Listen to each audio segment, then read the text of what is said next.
Yes, well, I do believe very strongly there's an overwhelming case for changing the relationship between the United Kingdom and the European Union. But in the comments that I make, I shall refer mainly to the economic costs and benefits as I see them. Let's be honest, I see plenty of costs and very few benefits. Firstly, the first cost is about the budget.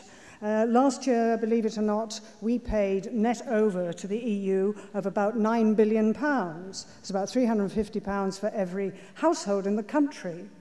And if we were not in the EU, but if we had a relationship like Switzerland, and Switzerland's part of EFTA, then actually those costs would have been, in net terms, a sixth of what they were. In other words, there'd be quite a saving if we were to leave the EU. And what we could do with 9 billion, or even what we could do with 7 billion, it would be really quite useful. I think the second set of costs are associated with the single market. Now, I know people talk about the single market as if this is the great jewel in the crown. This is what we really have to belong to, otherwise the business and trade will collapse as we speak.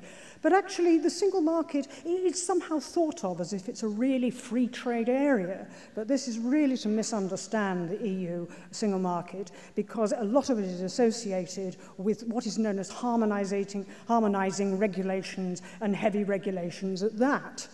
In fact, I think the costs outweigh the benefits of being in the single market.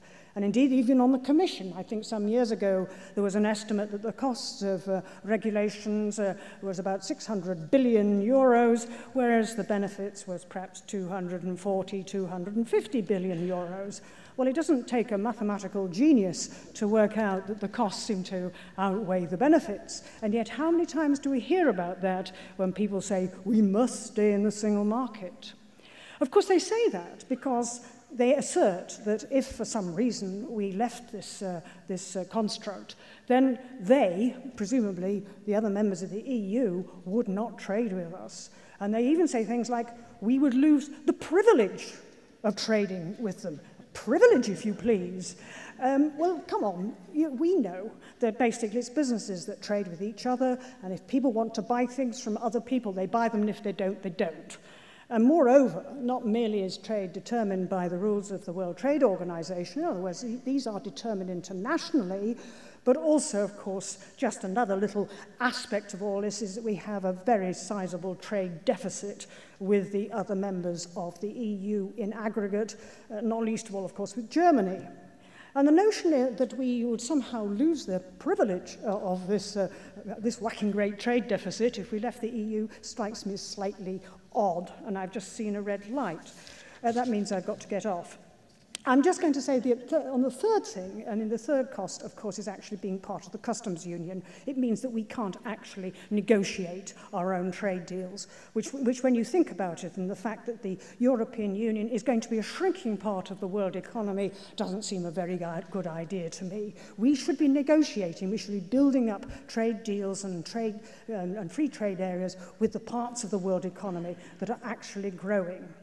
So very quickly, because I have had the red light, and I know I get told off if I go over, how do we get to this position, this nirvana, or at least it would be definitely a step in the right direction of a relationship based on trade and cooperation, but not the rest? Some people say we should reform the EU within.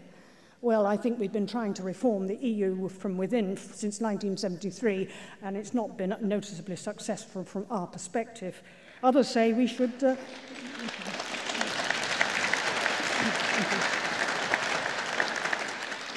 Others say we should negotiate and repatriate powers, such as employment and social legislation. That seems to be very trendy at the moment. But only last week did the German Minister of Finance, Wolfgang Schäuble, and I quote, say that Britain should forget any attempts to use the Eurozone crisis to repatriate any legislation. In other words, forget it. The other members of the EU are simply not in the business of actually opening up the treaties and giving us concessions. There's another red light, so I really must shut up. No,